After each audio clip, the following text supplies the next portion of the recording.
हम सबको पता है कि potential energy is always associated with A conservative force, right. तो जो पोटेंशियल एनर्जी होती है वो कैसे दी जाती है कि माइनस का work done by conservative force. अरे हाँ है ना। तो हर पोटेंशियल एनर्जी के साथ कोई ना कोई कंजर्वेटिव फोर्स होता है, सही बात है गलत बात? सुन रहे हो मेरी बात? तो मैं इसको ऐसे ही लिख सकता हूँ कि डी यू इज माइनस का F conservative dot D S. सुन रहे हो मेरी बात? डी यू इज माइनस का डी डब्ल्यू। अब मान लेते हैं कि कंजर्वेटिव फोर्स जो है वो तो एक वेक्टर क्वांटिटी है, क्योंकि फोर्स है तो उसके 3 कंपोनेंट होंगे, F x i cap, F Y j cap और एफ जेड के कैप। अरे हाँ या ना। और जो डिस्प्लेसमेंट होगा उसके भी 3 कंपोनेंट होंगे, D x i cap, D Y j cap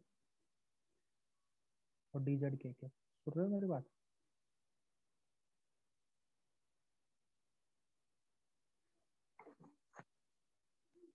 आवाज कम आ रही है क्या?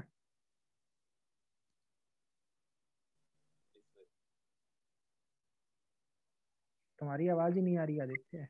यस सर, कम आ रही है। अभी तो थोड़ी कम लो। आ रही है। अभी कैसे है?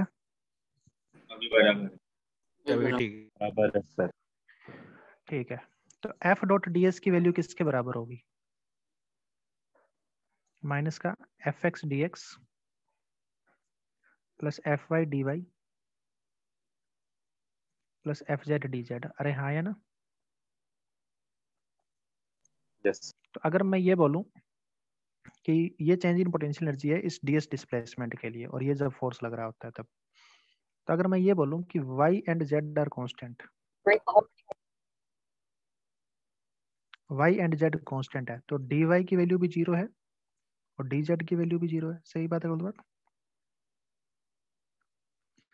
ऑब्जेक्ट जो है वो कुछ इस तरीके से डिस्प्लेस हो रहा है कि dy 0 है और dz भी 0 है, y और z कांस्टेंट है। तो उस यस केस सर। में क्या होगा कि du की वैल्यू किसके बराबर होगी? माइनस का fx dx। Minus F x d x. तो fx की वैल्यू क्या हो जाएगी? माइनस का du बाई dx। लेकिन fx की वैल्यू du बाई dx तब होगी considering y and z constant, सही बात है गलत बात? Yes sir. सिमिलरली मैं ये भी बोल सकता हूं, तो इस तरह के डिफरेंशिएशन को अपन पार्शियल डिफरेंशिएशन कहते हैं, कि जिसमें केवल x को वेरिएबल लिया गया है, y और z को कांस्टेंट माना गया है। अरे हाँ है ना। और इसको इस तरीके से रिप्रेजेंट किया जाता है कि del you by del x. D u by d x तो पूरा डिफरेंशिएशन हो जाता है, लेकिन अगर y और z को कांस्टेंट बोल दिया और केवल x वेरिएबल है, तो इस टाइप के डिफरेंशिएशन को पार्शियल डिफरेंशिएशन दिया जाता है। समझ में आ रही है बात? इसमें y और z ऑटोमेटिकली ये माने जाएंगे कि कांस्टेंट है। अरे हाँ है ना। Yes sir. सिमिलरली हम ये भी बोल सकते हैं कि जो फोर्स का y कंपोनेंट है वो होगा माइनस का del you by del Y. ठीक है, considering x and z constant. सुन रहे हो मेरी बात? Yes sir. एफ जेड होगा माइनस का del you by del Z. सुन रहे हो मेरी बात? Considering x and y constant. अरे हाँ या ना। Yes sir. तो यहाँ से हमारे पास ये पता लग गया कि जो फोर्स है उसके 3 कंपोनेंट है, एफ एक्स आई के प्लस एफ वाई जे के। तो उन सबको मैं लिख सकता हूँ माइनस का del you by del x i cap plus del you by del Y j cap plus del you by del Z k cap. और ये डेल सिंबल जो है वो ये रिप्रेजेंट कर रहा है कि बाकी दोनों वेरिएबल को कांस्टेंट कंसीडर किया गया है। हाँ या ना। सुन रहे हो क्या मेरी बात? तो अगर हमें potential energy as a function of x y z पता है, तो अपन उससे फोर्स बता सकते हैं कि कौन से फोर्स की वजह से वो पोटेंशियल एनर्जी है। तो ये चीज जो हमारे पास आ जाएगी, इसमें से मैं u को बाहर ले लेता हूँ, तो ये बन जाएगा del by del x i cap del by del y. वैसे ये कोई काम का नहीं है जो अभी मैं बता रहा हूँ, लेकिन फिर भी ये आगे बीटेक में आएगा तो आपको थोड़ा सा आइडिया हो जाए इस चीज के बारे में। u बाहर आ गया, ठीक है। तो ये एक वेक्टर दिख रहा है ना आपको, del by del x I के plus del by del Y J के plus del by del Z के। ये एक ऑपरेटर है, जैसे किसी का डिफरेंशियल ऑपरेटर होता है ना कि डी बाई डी एक्स एक ऑपरेटर होता है, इसको जिस पे भी अप्लाई कर दोगे उसका डिफरेंशिएशन कर देगा। y पे अप्लाई कर दिया तो इसका डिफरेंशिएशन हो गया। सही बात है गलत बात? Yes. Yes. D y by d x. उसी तरीके से ये भी एक ऑपरेटर है, इसको u पे अप्लाई कर दिया तो u का ये पहले क्या करेगा, x के रिस्पेक्ट में डिफरेंशिएट करेगा आई कैप, फिर y के रिस्पेक्ट में डिफरेंशिएट करेगा जे कैप, फिर z के रिस्पेक्ट में डिफरेंशिएट करेगा के कैप। सही बात है गलत बात? Yes. इस तरह इसको वेक्टर डिफाइन किया गया और इसको अपन नेबुला वेक्टर बोलते हैं। इसका सिंबल ये होता है। तो नेबुला वेक्टर जो है, ये जो नेबुला वेक्टर है ये एक्चुअली क्या है, del by del x i cap plus del by del Y j cap. कई कई किताबों में आपको इस फॉर्म में दिख जाता है, इसलिए मैंने ये बताया। बाकी आपके काम का यहाँ तक ही है, ठीक है? सुन रहे हो मेरी बात? ये एक ऑपरेटर है बस, जो पहले एक्स के रिस्पेक्ट में डिफरेंशिएट करता है, फिर आई कैप, वाई के रिस्पेक्ट में डिफरेंशिएट करता है जे कैप, जेड के रिस्पेक्ट में डिफरेंशिएट करता है के कैप, बाकी दोनों वेरिएबल को कांस्टेंट मानते हुए। हाँ या ना? Yes. समझ में आया बेटा सभी को? Yes, sir. आगे चलूं? सर थोड़ा Yes. ऊपर कीजिए ना सर, वो कॉपी Sir, एक करना था।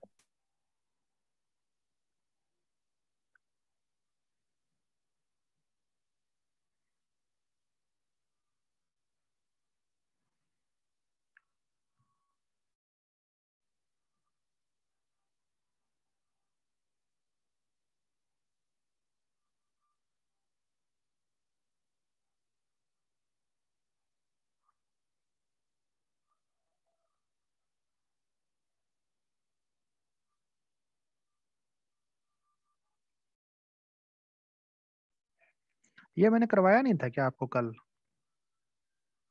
No sir. नहीं सर, AP1 को कराया था आपने। अच्छा AP1 को कराया था क्या? तुम AP1 में बैठे थे क्या? नहीं नहीं सर, वो मेरे को पता चला। अच्छा अच्छा।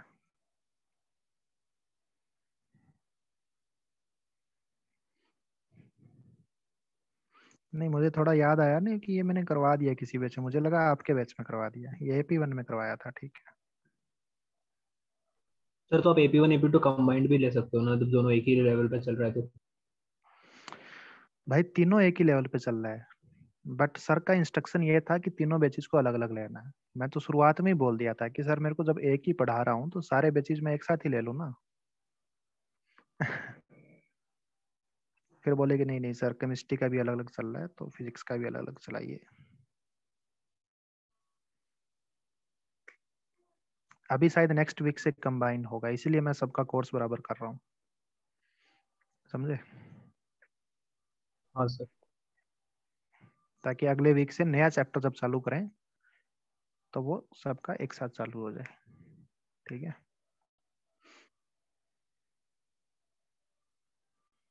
अब मेरा भी तो लोड एक्स्ट्रा हो गया ना, पहले उनको करवाता हूँ सेम चीज, फिर तुमको करवाता हूँ, फिर AP4 को करवाता हूँ।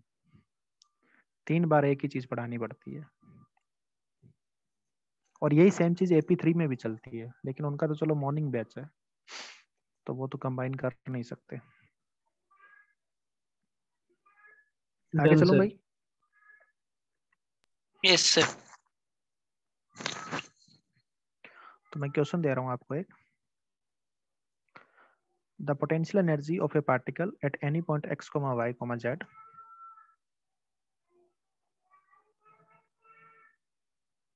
of particle at any general point x, y, z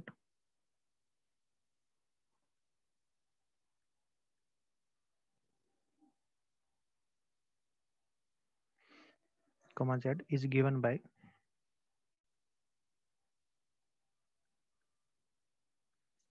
u is equal to x square yz plus y square xz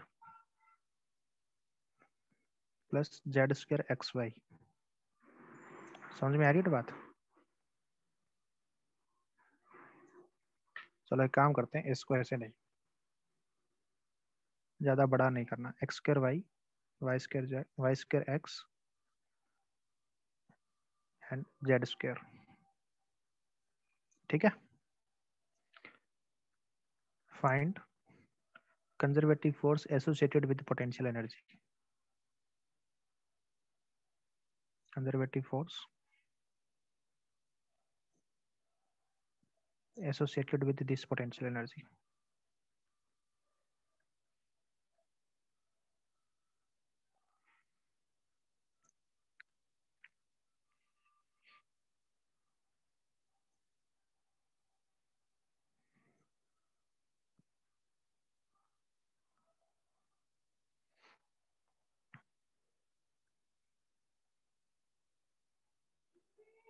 तो जो फोर्स का एक्स कंपोनेंट है वो कैसे निकालोगे? माइनस का del you by del x से निकालोगे ना, यस इसमें वाई एंड जेड को कांस्टेंट लोगे, राइट? तो इस पूरी इक्वेशन में ये मानिए कि वाई और जेड तो कोई कांस्टेंट वैल्यू है और केवल एक्स को वेरिएबल मानिए, तो इसका डिफरेंशिएशन किसके बराबर आएगा बताओ? सर वाई तो 2x. कांस्टेंट वैल्यू है तो वाई एज इट इज रहेगा और एक्स स्क्वायर का 2x. समझ में आई बात? हाँ फिर यहाँ पे प्लस में वाई स्क्वायर तो कांस्टेंट है तो y square as it is रहेगा और एक्स का डिफरेंशिएशन 1. सही बात है गलत बात? 1. हाँ सर और जेड स्क्वायर कांस्टेंट है तो इसका डिफरेंशिएशन 0. कांस्टेंट ही आएगा. इसी तरीके से एफ वाई केवल वाई को कांस्टेंट मानते हुए माइनस आगे लगाना है, वाई को वेरिएबल मानते हुए एक्स स्क्वायर कांस्टेंट है तो x square as it is और वाई का differentiation 1 plus x as it is y square का 2y और जेड स्क्वायर का 0. आया ना?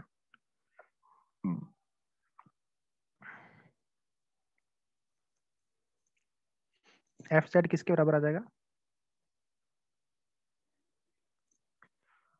एक्स और वाई दोनों कांस्टेंट है तो पहली टर्म भी 0 0 2z. ठीक है, तो नेट फोर्स हो जाएगा हमारे पास F x i cap plus f Y j cap plus f Z k cap. सही बात है गलत बात? तो ये फोर्स आ जाएगा एफ एक्स एफ वाई और एफ जेड. सुन रहे हो मेरी बात? हाँ सर. यस सर कर लोगे ना इस तरह की क्वेश्चन? हाँ सर. Yes. ठीक है, ऊपर करो ना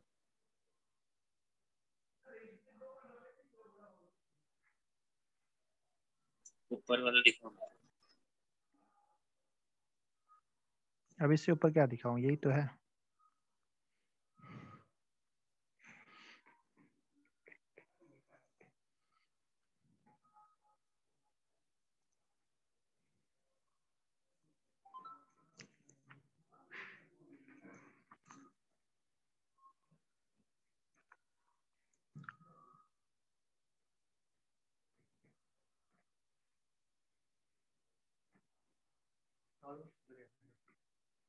आगे आगे चलूं बेटा?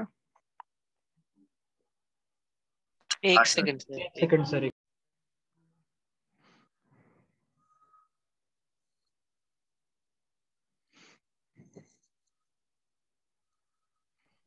हाँ सर.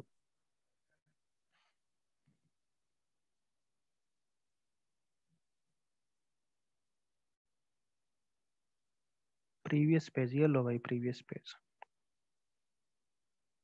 स्क्रीनशॉट ले लो बेटा, ठीक है? कुछ रह गया है तो यस सर डन. वैसे पीडीएफ भेज ही दूंगा मैं, क्या टेंशन ले रहे हो?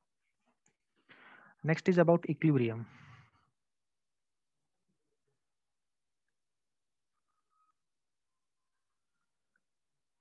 When F net on an object is 0,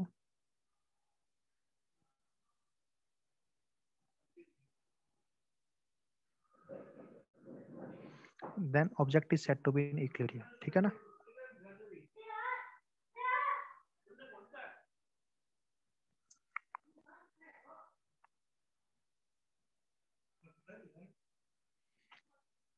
तो 3 टाइप के इक्विलिब्रियम होते हैं: stable equilibrium, unstable equilibrium, neutral equilibrium. Neutral equilibrium. आपने पढ़ रखा है क्या पहले? नहीं सर बस पता था इसलिए बोला. अच्छा, स्टेबल इक्विलिब्रियम क्या होते हैं, पहले इसके बारे में बात करते हैं। देखिए, जैसे एक कटोरा है, इस कटोरे में एक बॉल है, सुन रहे हो मेरी बात? तो ये बॉल सबसे ज्यादा इक्विलिब्रियम पोजीशन पे कहाँ रहेगी? एकदम बेस में रहेगी। Yes sir.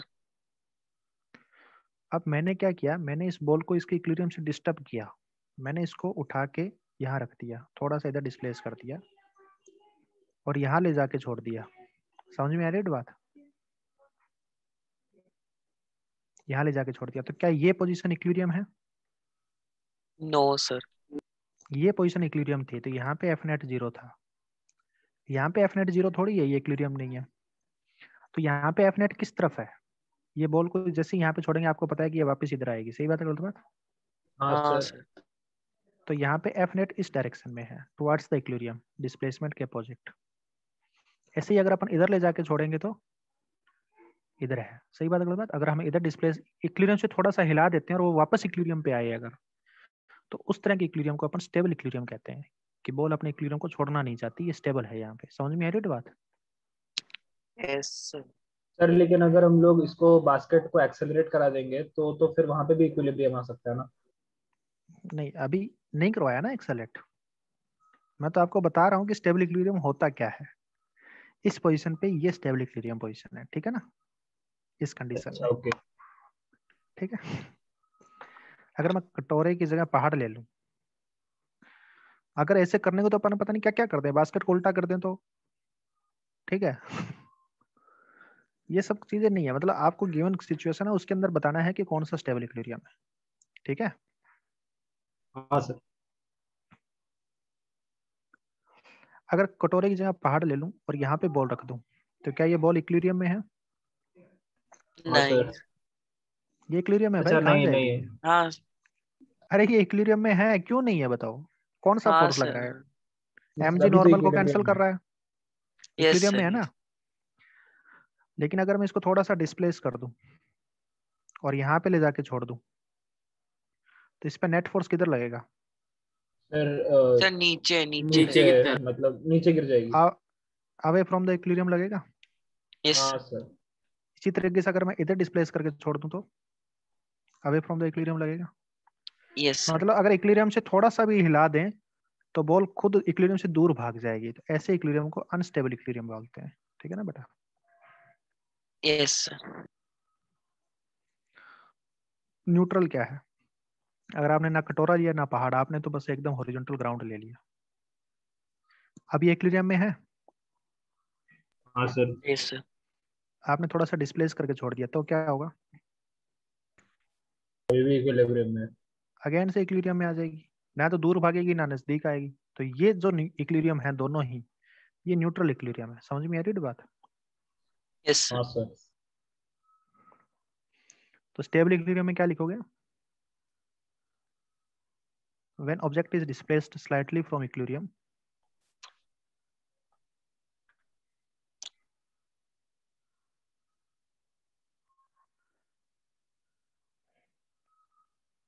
slightly from equilibrium and released, और छोड़ दिया जाए, the net force act on the object at new position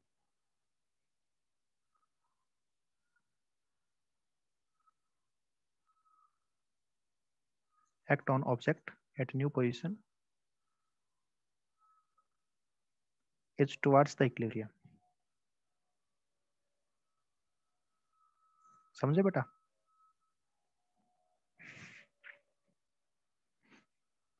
unstable में बाकी सब स्टेटमेंट सेम है। Net force act on the object at new position is away from the equilibrium, ठीक है।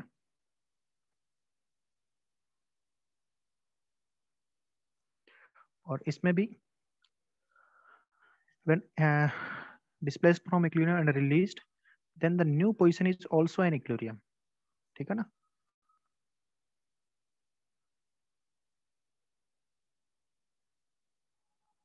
सुन रहे हो क्या मेरी बात? Yes, sir. तकलीफ है किसी को?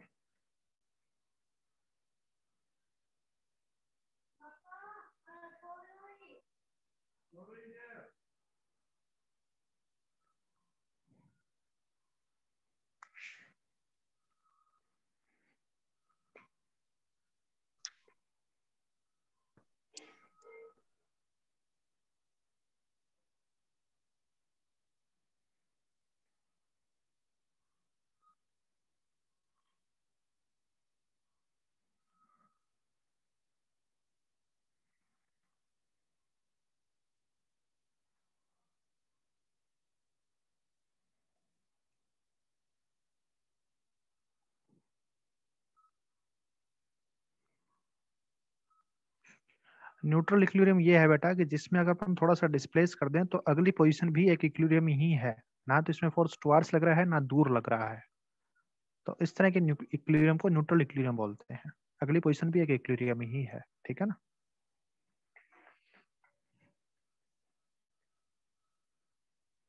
चलो भाई आगे। एक सेकेंड सर। जल्दी करो थोड़ा।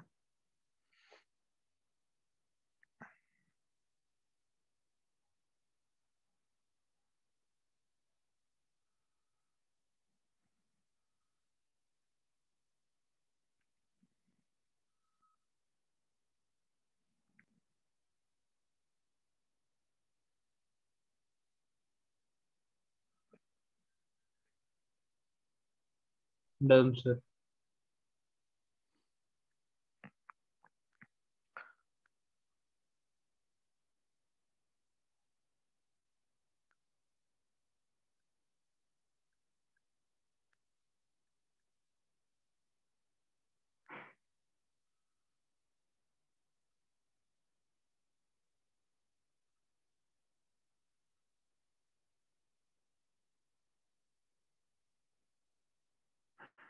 The force acting on an object is given in the figure. The force versus displacement graph on an object graph is shown. ठीक है।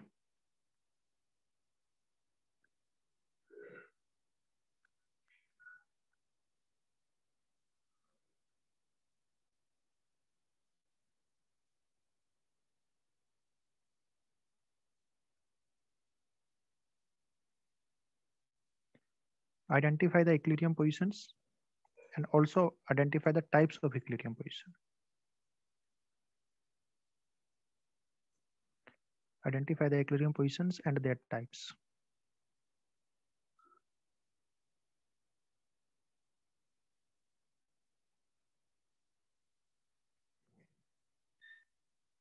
ये क्वेश्चन है भाई।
जिस पोजीशन पे फोर्स 0 है वो पोजीशन इक्विलिब्रियम है। तो ए सी ई जी आई ये सब, इन सब पे फोर्स 0, राइट, वो Yes, इक्विलिब्रियम sir. है। अब अपने को देखना कि कौन सी पोजीशन स्टेबल है, कौन सी अनस्टेबल है, ये सब। तो लेट अस सपोज अपन इस सी पोजीशन को पकड़ते हैं। तो इस सी पोजीशन पे जब पार्टिकल है तो उस पे फोर्स 0 है, तो क्योंकि इक्विलिब्रियम पोजीशन है। सही बात है गलत बात? Yes, sir. सी से थोड़ा मैं आगे डिस्प्लेस करता हूं तो इस पोजीशन पे आ गया। यहाँ पे फोर्स क्या है, पॉजिटिव है या नेगेटिव? फोर्स वर्टिकल लाइन पे है ना, नेगेटिव है। एक्सेस Negative कौन है. लेना अभी? नेगेटिव है, मतलब फोर्स की डायरेक्शन इधर है। Towards the equilibrium. हाँ, थोड़ा सा लेफ्ट में डिस्प्लेस होता हूँ, मतलब यहाँ पे आ गया। यहाँ पे फोर्स क्या है? Positive, away from equilibrium. Positive है। नहीं, पॉजिटिव मतलब तो आपने इधर डिस्प्लेस किया तो फोर्स इधर हो गया ना, डिस्प्लेसमेंट के positive, Yes, sir. Negative displace किया। तो आप इक्विलिब्रियम से थोड़ा आगे लेके जाते हो तो फोर्स इधर लगता है वापस इक्विलिब्रियम पे लाने के लिए, और इक्विलिब्रियम पे पीछे लेके जाते हो तो फिर से फोर्स इक्विलिब्रियम की तरफ लगता है। तो ऐसी पोजीशन को क्या कहते हैं, स्टेबल या अनस्टेबल? इक्विलिब्रियम। Stable. तो Stable. ये स्टेबल इक्विलिब्रियम है। और सी के जैसी जो भी पोजीशन है वो सब स्टेबल है, तो जी भी स्टेबल है। अरे हाँ या ना? Yes, sir. Similarly Yes, sir. ई पे बात करते हैं। तो ई क्या है, इक्विलिब्रियम है, यहाँ पे फोर्स 0 है। Yes, sir. ई से थोड़ा आगे जाके देखते हैं राइट में, तो अपन इस पोजीशन पे आ गए। Sir, force और यहाँ पे positive है. फोर्स पॉजिटिव है, तो फोर्स इधर लग रहा है। हाँ, sir. थोड़ा लेफ्ट जाके देखते हैं तो Negative है force. फोर्स इधर लग रहा है। तो ये क्या होगी, इक्विलिब्रियम से Unstable equilibrium. थोड़ा सा खिसकाते ही फोर्स इक्विलिब्रियम से दूर लेके जा रहा है, तो ये टाइप की इक्विलिब्रियम होगी, अनस्टेबल होगी। हाँ या ना? Yes, sir. ऐसी जो भी पोजीशन है ये भी अनस्टेबल होगी, ये भी अनस्टेबल होगी। सही बात है गलत बात? हाँ, sir. समझ में आ रहा है सभी को? हाँ सर। अब ये तो फोर्स वर्सेस डिस्प्लेसमेंट कर्व था। आपको अगला क्वेश्चन दिया जा रहा है, ए particle is acted upon bye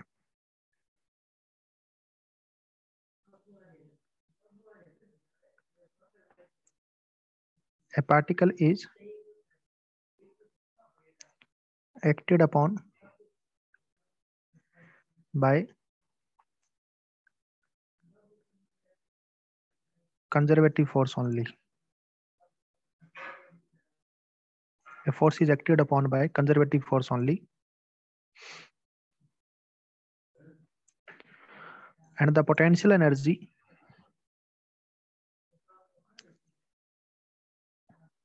associated with this force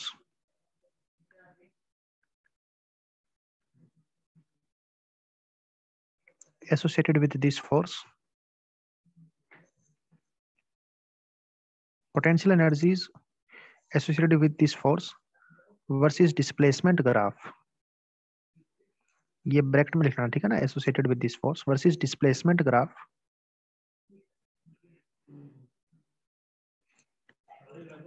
is as shown.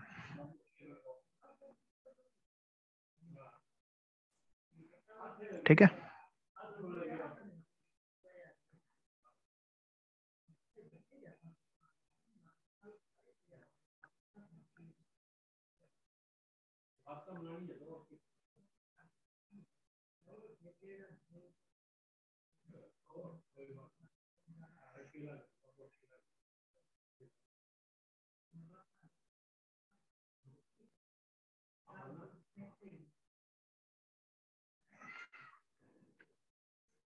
ठीक है।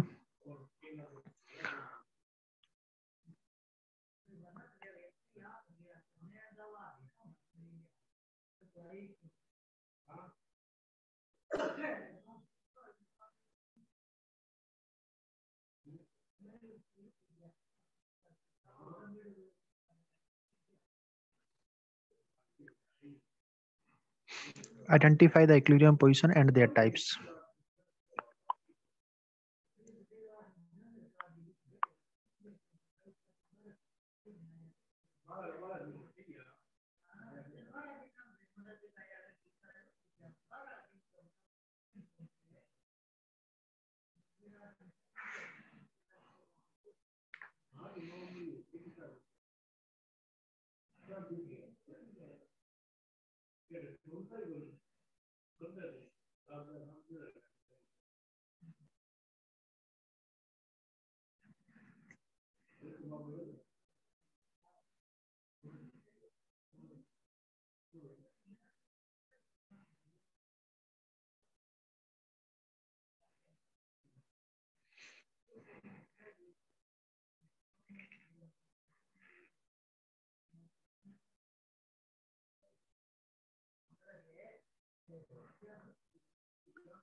हो गया बेटा?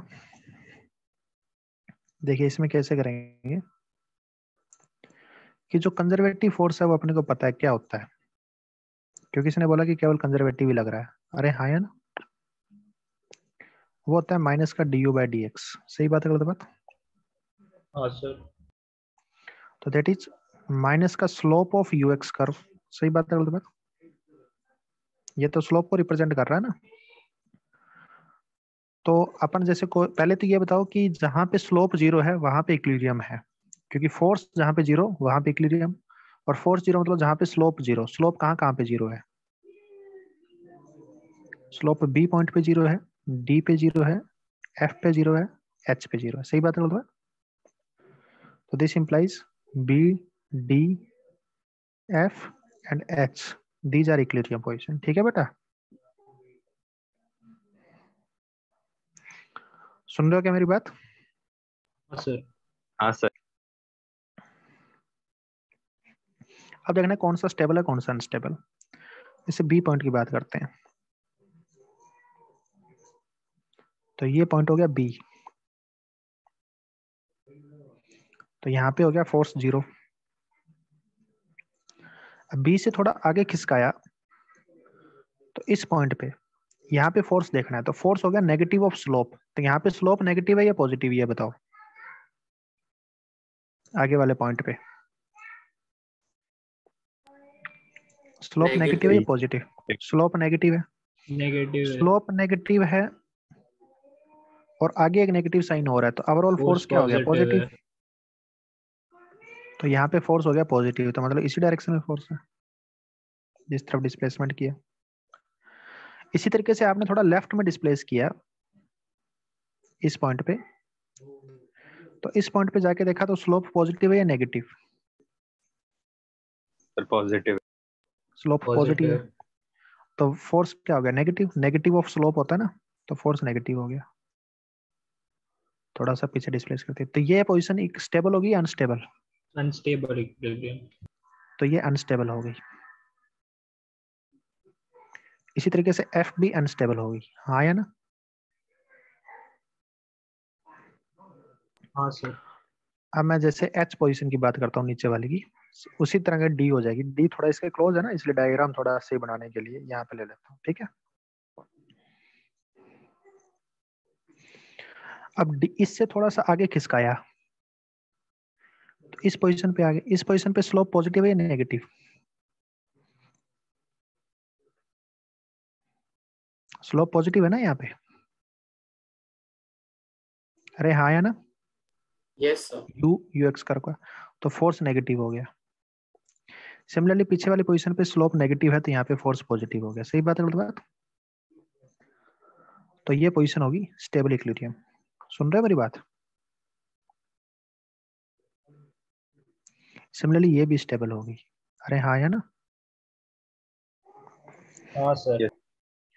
तो यूएक्स कर्व में है ना, आप सीधा सीधा ऐसे ही ध्यान रखो, कटोरा और पहाड़, जहाँ पे पहाड़ है वहां पे अनस्टेबल है, जहाँ पे कटोरा है वहां पे स्टेबल है। ये यूएक्स कर्व में ध्यान रखना बस। करो जब यू वर्सेस आर होना चाहिए, यू वर्सेस एक्स होना चाहिए, ठीक है। अनस्टेबल, और जहाँ पे कटोरा है वो स्टेबल है, ठीक है बेटा। तो बार बार एग्जाम में सोल्व नहीं करना पड़ेगा, याद रह जाएगा ऐसे ही, ठीक है बेटा। हाँ सर, समझा। आगे चलो भाई। हाँ sir.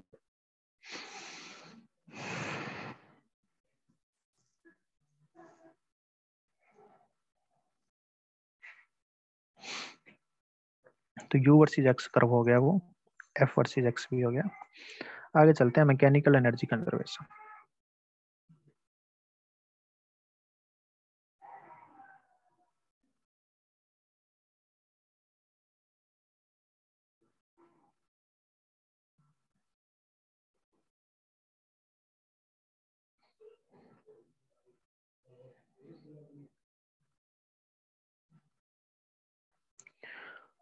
When work is done, mechanical energy क्या होती है पहले तो मैं बता दूं।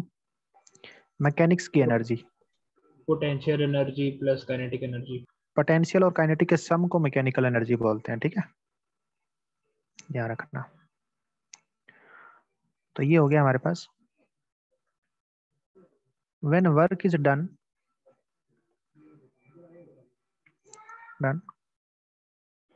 only by internal conservative force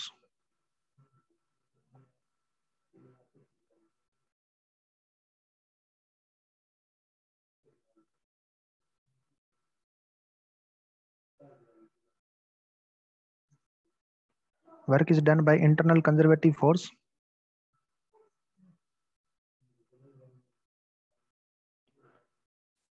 ठीक है। when work is done by internal conservative force then mechanical energy of the system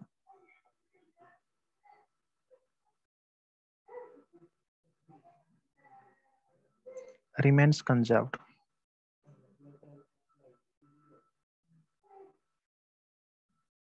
केवल इंटरनल कंजर्वेटिव फोर्स का होना चाहिए, that is no work is done by non conservative force, यहाँ पे लिख लेना, ठीक है ना।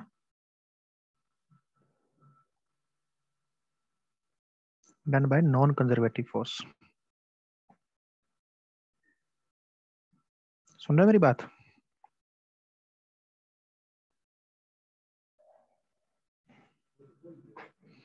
Yes, तब sir. मैकेनिकल एनर्जी सिस्टम की कंजर्व होती है। देखो कैसे, हमने लिखा कि work done by all force is equal to delta K, सही बात है गलत बात। ऑल में कौन कौन आता है, कंजर्वेटिव एंड नॉन कंजर्वेटिव, दो ही प्रकार के तो होते हैं। अरे हाँ है ना। Yes.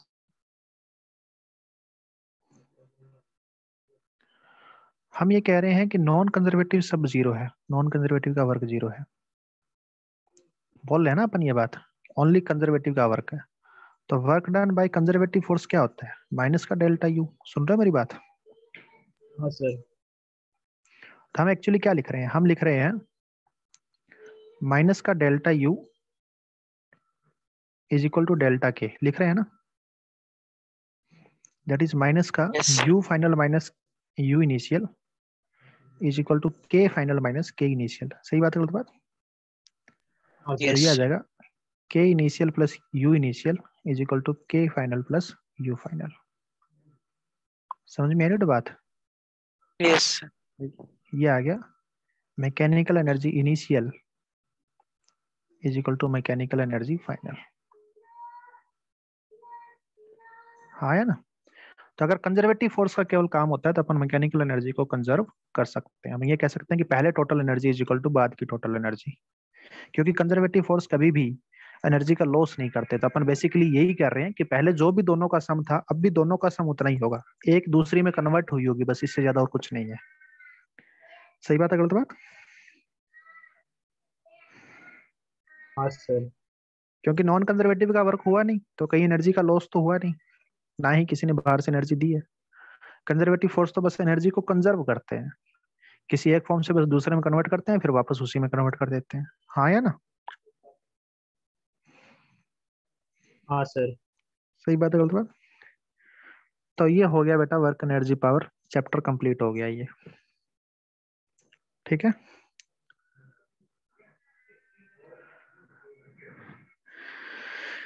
अभी तुम ये बताओ कि लास्ट क्लास में होमवर्क क्या दिया था?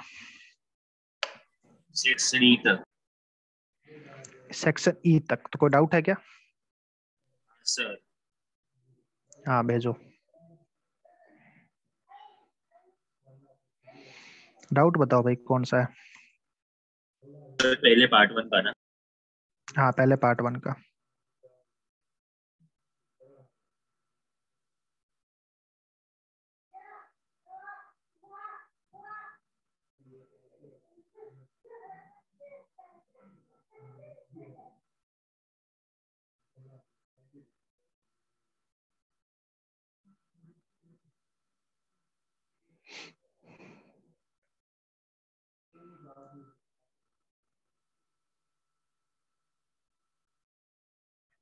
सीन 11। भाई विवेक इतने सारे डाउट पूछेगा क्या? ग्रुप पे एक बार पूछा तो कर दोस्तों से, जो ग्रुप है अपना टारगेट 23 वाला, उस पे पूछा कर पहले। अच्छा, फिर नहीं हुआ?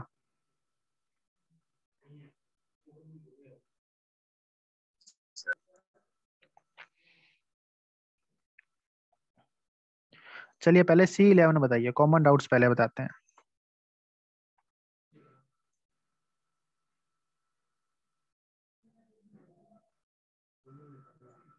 C11 कौन सा है बताओ? 15-20 मिनट किया जाइए तो तन जा गया है गे। हाँ तो मैं जाइया हूँ, तन जा गया तो जाइया। तो रोटी खा ले, मैं जाइया हूँ।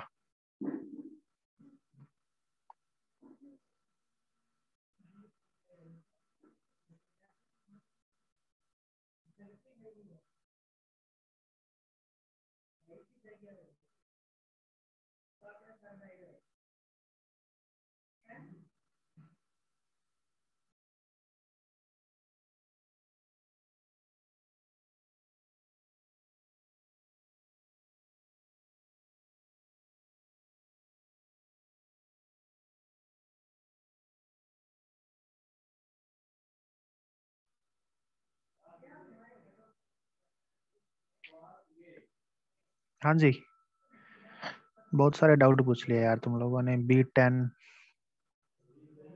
C10,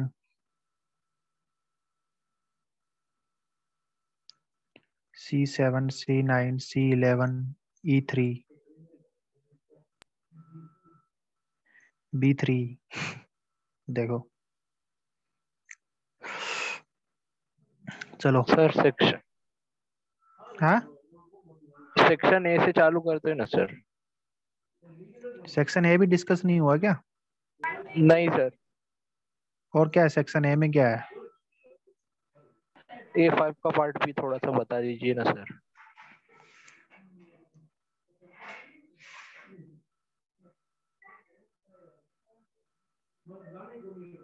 सर B10 तो है ही नहीं। पता नहीं, पूछ तो रहा है कोई। वो पार्ट 2 से रहेगा सर B10। भाई पार्ट 1 के पूछो तुम। पार्ट 2 में भी नहीं है B10। हम्म, B4 और B5। B4 एंड B5 और A5 का B। पहले तो ये A5 पार्ट बताओ 1 कौन सा का। है। हाँ A5 कौन सा है पहले ये बता फटाफट। A20 kg ब्लॉक को अपन स्मूथ इंक्लाइन पे लेके जा रहे हैं, यही वाला है ना? हाँ सर। और इस पे केवल हॉरिजॉन्टल फोर्स लगा रहे हैं, यही बात है? हाँ sir. If the driving force is parallel, किसका वर्क निकालना है? Calculate the work done by the person in moving the block. तो हॉरिजॉन्टल फोर्स लगा रहे हैं, तो ये कांस्टेंट फोर्स लग रहा है भाई, तो आप एक काम करो ना, जब कांस्टेंट फोर्स लगा रहे हो तो पहले तो इस कांस्टेंट फोर्स की वैल्यू निकालो। समझ में आ रही है बात? यस तो इस सर। फोर्स के दो कंपोनेंट होंगे, एक ऊपर और एक ऐसे वर्टिकल। तो जो ऊपर वाला कंपोनेंट होगा ना, जैसे वो जो भी आएगा एफ पैरेलल, वो mg sin थीटा के बराबर होगा, राइट? हाँ सर। तो एफ पैरेलल की वैल्यू निकाल लो, that is equal to mg sin theta. और फिर ये डिस्प्लेसमेंट कितना हो रहा है ये निकाल लो, yes sir. F parallel into ये डिस्प्लेसमेंट, क्योंकि एफ परपेंडिकुलर का कोई काम तो होगा नहीं। हाँ या ना? हाँ सर। तो ये हो गया। आगे बताओ भाई, C10 कौन सा है? एक बार स्टेटमेंट बोल दो फटाफट। A rigid body of mass 0.3 kg is taken slowly up. Taken slowly up the inclined plane of 10 meter and height. 5 meter. Slowly up the inclined plane of length 10 meter and height 5 meter. ठीक है? Assuming that the applied force is parallel to the inclined plane, then the allowed bottom again. ठीक है? The work done by the gravitational force over the round trip is 0, क्योंकि work done by gravitational force तो height पे depend करता है, पहले जाके वापस आएगा तो हाइट तो 0 होगी ना, नेट कवर्ड हाइट इनिशियल और फाइनल के बीच में। ठीक है? Work done by the applied force over the upward journey, तो over the upward journey applied force किसके बराबर लग रहा था? mg sin थीटा के बराबर। समझ में आ रही है बात? क्योंकि mg sin थीटा नीचे लग रहा था ब्लॉक पे, अरे हाँ है ना, और उसको बैलेंस कर रहा था ये, तो mg sin theta into s हो गया।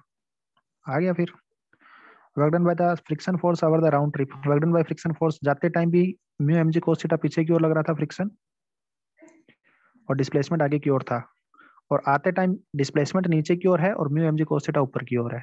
तो दोनों टाइम पे जो वर्क है वो माइनस का mu mg cos theta into S के बराबर होगा, राइट? और इसको डबल कर देंगे। समझ में आ रही है बात? Kinetic energy of the body at the end of the round trip, work done by all force is equal to change in kinetic energy. यार फ्रिक्शन का निकाल लिया, ग्रेविटी का निकाल लिया, नॉर्मल का 0 होगा।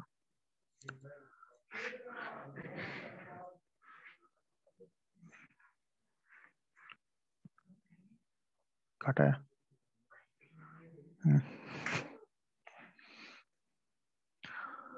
अगला कौन सा है?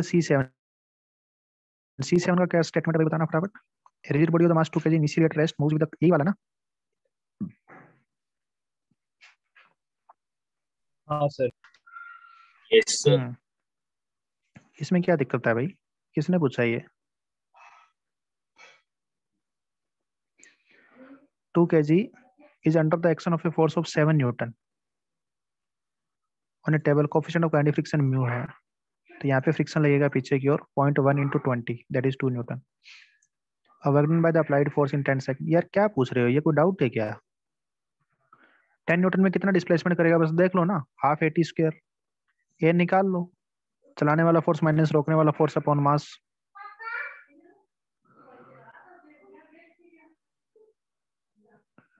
कुछ भी मत पूछो।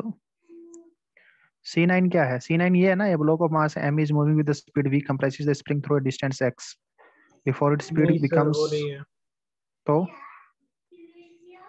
Consider the situation shown in figure. Initially, the spring is only formed when the system is find the released maximum from rest. Elongation. अरे यार ये एनर्जी कंजर्वेशन लगाना है बस। इसमें देखो, इसमें पूरा का पूरा क्या है, केवल अभी वो मैकेनिकल एनर्जी का सवाल भी हो जाएगा ये।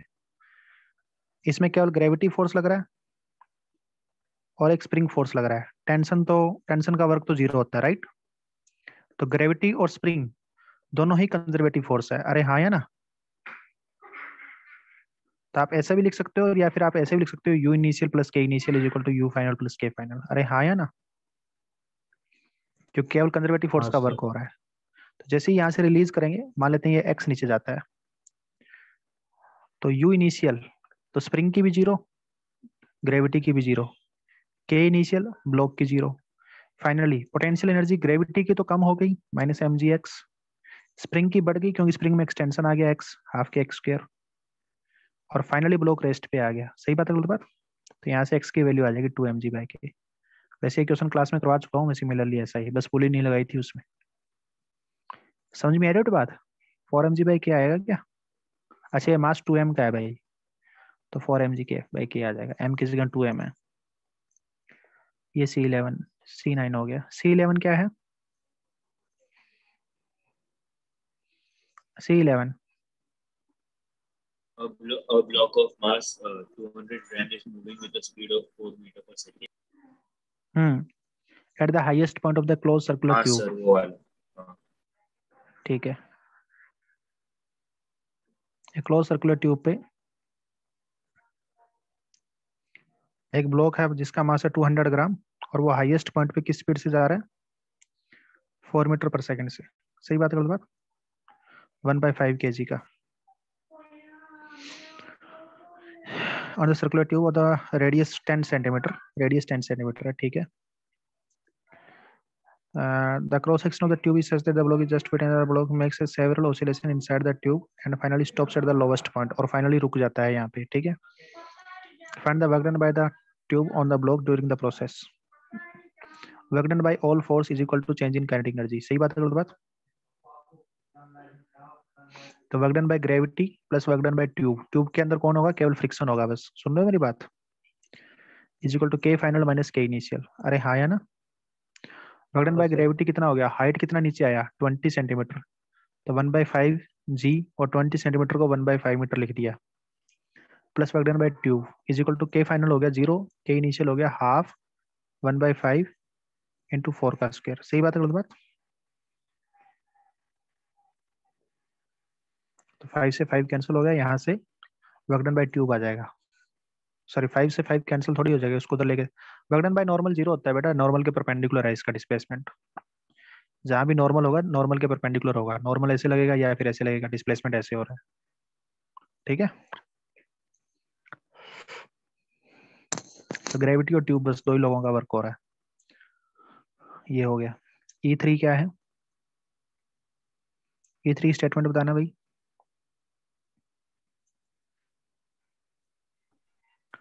अरे बता दो। लेबर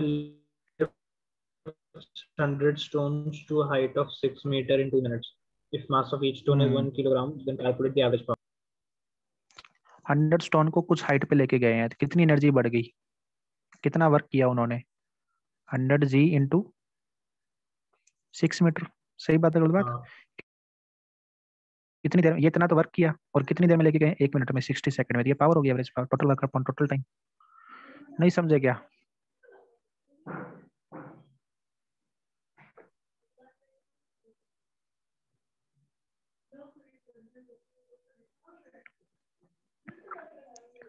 आगे चले।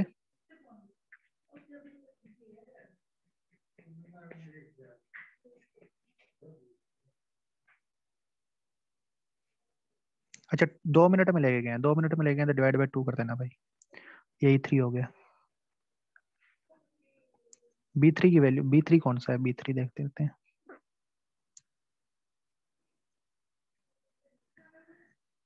B3 कौन सा वाला भाई? एक बार फटाफट बोलना।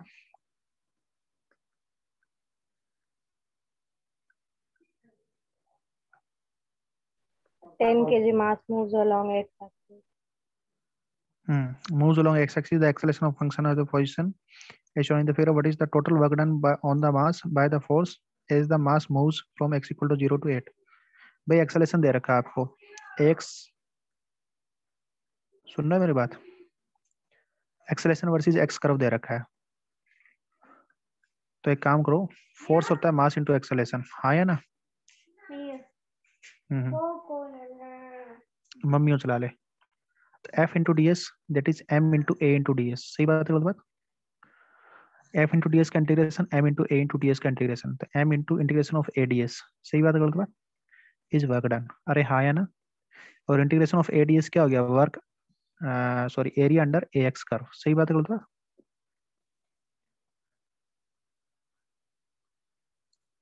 तो इसके अंडर का एरिया निकालो और उसको मास से मल्टीप्लाई कर दो, वो वर्क होगा। समझ में आ रही है बात?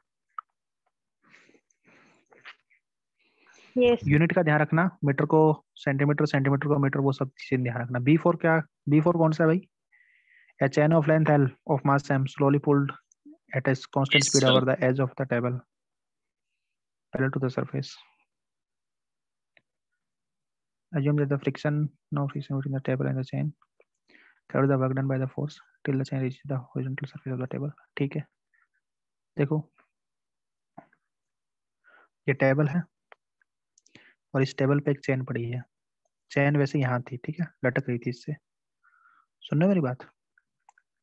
हाँ सर। तो जैसे मैंने एक रोड वाला करवाया था ना आपको क्वेश्चन, एक रोड खड़ी है तो रोड की पोटेंशियल एनर्जी क्या होगी, तो तुमने बोला था कि mg/L/2 होगी। सही बात है गलत बात? Yes sir. पता है तुम्हें?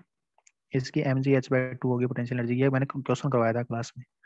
तो यहाँ पे मैं ये मान लेता हूँ कि यहाँ की पोटेंशियल एनर्जी 0 है, तो चेन नीचे लटक रही है L लेंथ, तो इसकी पोटेंशियल एनर्जी होगी माइनस का mg/L/2। सही बात है गलत बात? अब आपने इसको पकड़ के खींच के ऊपर की ओर खींच के इसको एकदम हॉरिजॉन्टल कर दिया, तो इसकी पोटेंशियल एनर्जी होगी 0। तो आप किसने काम किया? ग्रेविटी ने किया और बाहर के बंदे ने काम किया, और चैन पहले भी रेस्ट पे थी और फाइनली भी रेस्ट पे है, तो चेंज इन काइनेटिक एनर्जी 0 है। तो बाहर के बंदे का जो काम है वो ग्रेविटी के काम का अपोजिट है, और ग्रेविटी एक कंजर्वेटिव फोर्स है। सही बात है गलत बात? तो बाहर के बंदे का जो काम है वो माइनस का वर्क डन बाय ग्रेविटी है, और वर्क डन बाय ग्रेविटी जो है वो चेंज इन माइनस का चेंज इन पोटेंशियल एनर्जी है। तो actually work done by external agent plus का डेल्टा ई हो जाएगा। तो फाइनल पोटेंशियल एनर्जी होगी 0 और इनिशियल पोटेंशियल एनर्जी है माइनस का mg/L/2। सही बात है गलत बात? तो work done by external agent mg/L/2 हो जाएगा। सही बात है गलत बात? सुन रहे हो मेरी बात? Yes sir. B5 तो है ही नहीं मेरी सीट में। B5 कौन सा है भाई? D5 D5 ये किसी भी D5 शीट है। में नहीं सर है। D5 D5 yes. D5 देखते हैं D5 कौन सा है। 1 kg block is situated on a rough inclined plane. Rough inclined plane and connected to a spring of spring constant 100 Newton per meter as shown in the figure. The block is released from rest and the spring is unstretched position. The block is moved at 10 cm along the inclined plane and coming to the rest. The coefficient of friction between the block and the inclined plane find करना है। Okay, the spring is negligible mass. ठीक है, इसमें work energy theorem लगाओ भाई। सुनना मेरी बात? Yes sir. तो ब्लॉक यहाँ है और ये स्प्रिंग है। ब्लॉक जब नीचे जाएगा तो इस पे एक तो ग्रेविटी वर्क करेगी। ग्रेविटी के लिए तो ये केवल हाइट देख लो, ये एंगल पता है ना, और ये डिस्प्लेसमेंट पता है, तो ये हाइट पता लग जाएगी ना। Yes sir. तो ग्रेविटी का वर्क हो गया mgh। स्प्रिंग का वर्क क्या हो गया? स्प्रिंग भी जितना मूव करेगा उतना स्प्रिंग एक्सटेंड होगा। स्प्रिंग इनिशियली नेचुरल लेंथ पे था, फाइनली एक्स मूव किया लेट सपोज, तो हाफ के एक्स स्क्वायर हो गया। ठीक है, ये स्प्रिंग का वर्क हो गया। और एक वर्क होगा ग्रेविटी इसका फ्रिक्शन का। फ्रिक्शन ऊपर लगेगा कितना? माइनस का म्यू mg कोस थीटा, क्योंकि ये नीचे मूव कर रहा है ना, तो फ्रिक्शन होगा माइनस का mu mg cos theta into x. अरे हाँ है ना, ये तीनों का वर्क आ गया, वर्क डन बाय ऑल हो गया। That is equal to change in kinetic energy, finally भी रेस्ट पे इनिशियली भी रेस्ट पे है, तो यहाँ से म्यू की वैल्यू आ जाएगी। समझ में आ रही हो तो बात? Yes sir. तो ये D5 हो गया। हो गया भाई क्लियर सभी के? पार्ट 1 के डाउट्स? Yes sir. चलिए ठीक है, आज के लिए इतना ही करते हैं। वर्क पर एनर्जी खत्म हो गया हमारा। नेक्स्ट क्लास में सर्कुलर चालू करेंगे, और शायद सभी बच्चों का बैचेस कंबाइन लगेंगे, इसलिए सभी का एक सर लेक्चर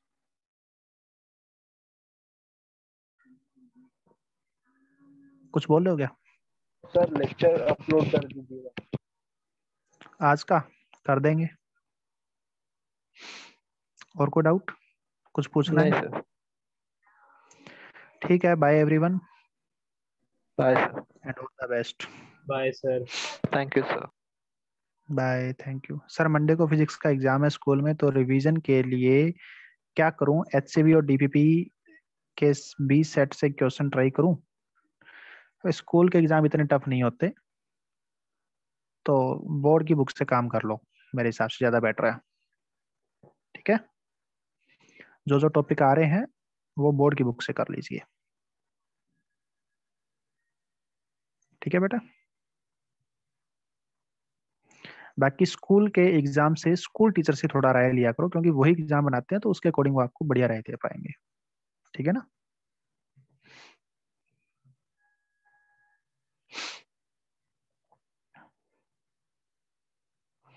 चलिए bye everyone. Bye sir. Bye, sir. Bye, thank you.